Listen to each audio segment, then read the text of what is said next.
وہ یزید جب تخت نشین ہوا تو حضرت امام حسین رضی اللہ تعالی عنہ کو ولید بن عتبہ نے بلا کر کہا کہ تم یزید کے لیے بیعت کر لو. تو حضرت امام حمام حضرت امام حسین نے دو ٹوک کہا کہ یہ کیسے ہو سکتا ہے کہ میں اس جیسے ظالم شخص کے ہاتھ پہ بیعت کروں. آپ یہ کہہ کے پلٹے تو مروان بن حکم نے مشورہ دیا کہ یہ موقع ہے جانے نہ دو، اگر یہ چلے گئے قابو پانا دوبارہ مشکل ہوگا، لہذا ابھی ان کو قتل کر دیا جائے. یہ حضرت امام حسین رضی اللہ تعالی عنہ کے کانوں میں آواز پڑی. روایات میں آتا ہے کہ آپ نے انہی قدموں کے بل پیچھے پلٹ کے نیام سے تلوار باہر نکالی اور ہوا میں لہرانی شروع کر دی. محمدی کے چھار سے حیدری شیر نکل آیا. کہا ولید بن عقبہ تو ہمیں نہیں جانتا ہم کون ہیں؟ آنا حسین ابن علی ابن ابی طالب، میں حسین ہوں، علی کا بیٹا ہوں اور علی ابو طالب کا بیٹا ہے. ہمارے گھر میں قرآن اترتا رہا ہے، فرشتے ہمارے گھر میں آتے رہے ہیں. وَيَزِيدُ ابن المعاویہ فاسقن فاجر قاتل النفس مولن بالفسق شارب الخمر، اور یزید فاسق ہے، فاجر ہے، مسلمانوں کا قاتل ہے اور شراب پیتا ہے، اس لیے حسین ڈنکے کی چوٹ پہ یزید کی بیعت سے انکار کرتا ہے. حضرت امام حمام امام حسین رضی اللہ تعالی عنہ نے انکار بیعت کی وجہ بیان کر دی. آج یہ پراپیگنڈا کیا جاتا ہے کہ یہ دو شہزادوں کی جنگ تھی اور یہ اقتدار کے لیے سب کچھ ہوا. اگر یہ بات ہوتی تو ترمح بن عدی کہہ رہا ہے، حاتم طائی کا پوتا، جب آپ میدان کربلا کی طرف بڑھ رہے ہیں، حضور آپ میرے پہاڑوں میں آ جائیں اور 5000 کا لشکر آپ کی پشت پہ رکھ دوں گا اور آپ جدھر بڑھیں گے وہ جان نثاری کرتے ہوئے آپ کے پیچھے ہوں گے اور یزید کی حکومت کے ٹکڑے کر کے رکھ دیں. حضرت امام حمام امام حسین نے ترمح بن عدی بن حاتم کی اس پیشکش کو ٹھکرا دیا. کہا میں تو کسی اور کام کے لیے جا رہا ہوں. یزید کے چہرے سے اس نقاب کو نوچنا تھا، اس کے مکروہ چہرے کو لوگوں کے سامنے ننگا کر کے بتلانا تھا کہ یہ وہ شخص ہے کہ جس کے بارے میں میرے محبوب اور میرے نانا نے خبر دی ہے کہ بنو امیہ کا ایک ظالم شخص میری سنت کو بدلے گا اور وہ سنت کو بدلنے والا یہی شخص یزید ہے. تو حضرت امام حمام حضرت امام حسین رضی اللہ تعالی عنہ، واقعہ بڑا طویل ہے. مدینہ تو رسول چھوڑا اور 8 دن حاجی مدینہ تو رسول میں رہتا ہے اور چھوڑنا قیامت سے کم نہیں ہوتا. اور حسین تو پیدا مدینے میں ہوئے تھے، ان کا مسکن مدینے میں، وہ کھیلنے کے لیے نکلتے تھے تو مسجد نبوی کا صحن ہوتا تھا. حضرت امام حسین کے گھر کا دروازہ مسجد نبوی کے اندر کھلتا تھا. وہ حسین جو مسجد نبوی میں کھیلتا رہا، حضور کے کندھوں پہ سواری کرتا رہا اور حضور ان کو پکڑ کے اپنے پاؤں پہ اور اپنی رانوں پہ اور اپنے پیٹ پہ اپنے سینے پہ بٹھاتے رہے، جن کے لیے حضور خطبہ چھوڑتے رہے، سجدوں کو طول دیتے رہے. وہ حسین ابن علی آج اس شہر مدینہ کی بہاروں کو چھوڑ رہے ہیں. حضور کی بارگاہ میں آخری سلام کہہ کے اپنی والدہ ماجدہ کے حضور سلام کہنے کے بعد حضرت امام حمام مدینہ تو رسول سے مکہ المکرمہ گئے. وہاں پہنچ کے آپ نے ماہ شعبان، ماہ رمضان، ماہ شوال اور ماہ ذیقعد اور ذی الحج کے کچھ دن گزارے. 2 ذی الحج کو یا ایک روایت میں 7 یا 8 ذی الحج کو پھر شہر مکہ بھی چھوڑ دیا. قصہ طویل ہے کہ 150 خطوط تھے کوفیوں کے جنہوں نے لکھا تھا کہ ہمارا امام کوئی نہیں، آپ آئیں اور ہم آپ کی قیادت کے اندر حق کا علم لہرانا چاہتے ہیں. صحابہ نے ان کی بے وفائی اور بے مروتی کا تذکرہ کیا تو حضرت امام حمام نے فرمایا میں جانتا ہوں ان کے رویوں کو، لیکن اب انہوں نے چونکہ مجھے خط لکھے ہیں اور اگر میں نہ گیا تو وہ قیامت کے دن کہیں گے کہ مالک ہم نے تو تیرے رسول کے نواسے کو بلایا تھا، وہ ہماری مدد کے لیے نہیں پہنچا. فرمایا اگر میں جاتا ہوں اور کلمہ حق بلند ہو جاتا ہے تو پھر بھی درست، اور اگر وہ بے وفائی کرتے ہیں اور اس رستے میں مجھے جان دینا پڑتی ہے تو پھر بھی کوئی بات نہیں، پھر بھی میں مراد کو پہنچا ہوا اپنے آپ کو پاؤں گا. آپ مکہ المکرمہ سے کوفہ کی سمت روانہ ہوئے. رستے میں حضرت مسلم بن عقیل کی شہادت کی خبر ملی، لیکن پھر بھی آگے بڑھتے چلے گئے۔ کوفہ سے 2 منزل دور حر بن یزید ریاحی 1000 کے لشکر کے ساتھ مزاحم ہوا اور آپ کو روک کر میدان کربلا میں لے گیا۔ آپ نے کہا کہ میں یزید کی بیعت کسی صورت میں نہیں کروں گا، جس سے صرف حق ہی قبول ہو، یہی جس کا اصل اصول ہو، جو نہ جھک سکے جو نہ بک سکے، اسے کربلائیں ہی راس ہیں۔ حضرت امام حسین امام حمام کربلا کے تپتے ہوئے ریگزار کے اندر 2 محرم کو پہنچے اور 9 محرم تک آپ مختلف انداز سے مفاہمت کی بات اس انداز سے کرتے رہے کہ میں بیعت نہیں کروں گا، لیکن کچھ تو خون سے بھی بچنا چاہتا ہوں۔ لیکن ان کا ایک ہی مطالبہ تھا کہ ہر صورت میں بیعت کرنا ہوگی، اس کے علاوہ کوئی صورت نہیں ہے۔ ان کا یہ مطالبہ تھا، ان کی بات یہ تھی کہ بیعت تو میں کسی صورت نہیں کر سکتا، کیونکہ انکار بیعت کی جو وجہ آپ نے وہاں بیان کی وہ وجہ بہر صورت موجود تھی، اس لیے کہا کہ کسی صورت میں میں یزید کے ہاتھ پہ بیعت نہیں کر سکتا۔ خیر وقت گزرتا گیا، پھر 9 کو یہ بات طے ہو گئی کہ لڑنے کے لیے تیار ہو جاؤ اگر تم نے بیعت نہیں کرنی۔ بیعت کرنے کی صورت میں مراعات سے نوازا جا رہا تھا، بڑے سے بڑا شہنشاہ بھی ہوتا اس کے پاؤں میں بھی لغزش آ جاتی، لیکن حضرت امام حسین رضی اللہ تعالیٰ عنہ نے فرمایا کہ یہ تخت و تاج کیا چیز ہیں، جن کی مسند محبوب کی گلی میں لگی ہو وہ تخت سکندری پہ کبھی تھوکا بھی نہیں کرتے۔ مجھے ان تخت و تاج کی پرواہ نہیں، میں تو کلمت الحق کے اعلیٰ کے لیے میدان عمل میں آیا ہوں۔ آپ نے مقام بیضا پہ خطبہ دیتے ہوئے کہا تھا کہ لوگوں میں جانتا ہوں کہ میرے ساتھ کیا ہونے والا ہے، لیکن اس کے باوجود میں میدان میں اس لیے جا رہا ہوں وَلَكُمْ فِيَّ أُسْوَةٌ کہ میری زندگی تمہارے لیے ایک نمونہ بن جائے۔ آپ نے اپنی زندگی کو قیامت تک آنے والی نسلوں کے لیے ایک نمونہ قرار دیا، اور میں نے پچھلے اجتماع کے موقع پہ کہا تھا، جو احباب پچھلے اجتماع پہ موجود تھے انہیں وہ جملے یاد ہوں گے کہ قیامت تک جبر کے خلاف جتنی بھی تحریکیں اٹھیں گی سب کا قائد حسین ابن علی ہوگا۔ انسان کی عقل اور منطق اس کو یہ دلیلیں دیتی ہے کہ تم جبر کے خلاف اگر میدان میں آئے تو کٹ جاؤ گے، ٹکڑے کر دیے جائیں گے۔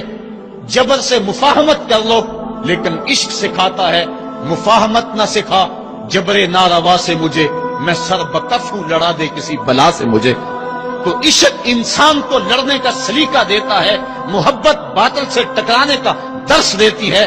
کہا میں اس کے باوجود میدان عمل میں جا رہا ہوں اس لیے کہ میری زندگی تمہارے لیے نمونہ بن جائے، اور قیامت تک لوگ میری زندگی سے راہیں تلاش کرتے کرتے میری زندگی کو نمونہ بناتے بناتے جبر کے مقابلے میں کھڑے ہو جائیں اور سرخروئی اور کامیابی حاصل پائیں۔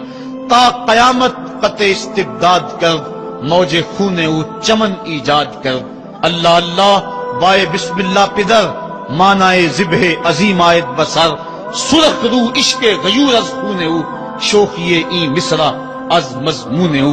عشق غیور کے چہرے پہ جو سرخی دوڑ رہی ہے یہ حسین ابن علی کے خون کا صدقہ ہے۔ ان کے دشمن ہیں، تم اگر جانا چاہو تو جا سکتے ہو، میرے بعد تمہیں کوئی نہیں پوچھے گا، لیکن جانثاروں نے کہا یہ کیسے ہو سکتا ہے کہ آپ کا ساتھ چھوڑ کے چلے جائیں۔ پھر عاشورے کی وہ رات جو درد و اندوہ سے بری ہوئی رات تھی، ساری رات عبادت میں گزاری۔ ایک طرف شراب چل رہی ہے اور دوسری طرف آنکھوں سے عشق رسول کی مستی چھلک رہی ہے۔ تہجد کا وقت ہوا، نماز تہجد ادا کی، شہزادہ علی اکبر نے اذان پڑھی، اور کربلا کے ریگزار میں ان کی یہ آخری باجماعت نماز تھی۔ ریگستان کربلا کے ذرے گواہ ہو گئے ان کے سجدوں کے۔ آج کائنات کا وہ انوکھا باب رقم ہونے والا تھا کہ صدیاں جس پہ ناز کریں گی۔ فرشتوں نے کہا تھا مالک تو خلیفہ بنا رہا ہے انسان کو، یہ تو لڑائی کرے گا، سجدے تو ہم کرتے ہیں۔ آج فرشتوں نے بھی دیکھنا تھا کہ سجدہ کرنے کا جو انداز حسین ابن علی کا ہے، فرشتے اپنی زندگی کی ساری کمائی اکٹھی کر لیں، حسین کے سجدے کی زکوٰۃ بھی نہیں بن سکتی۔ جب جبر کی تیغیں چمکنے لگیں اور ایک ایک کر کے آوان و انصار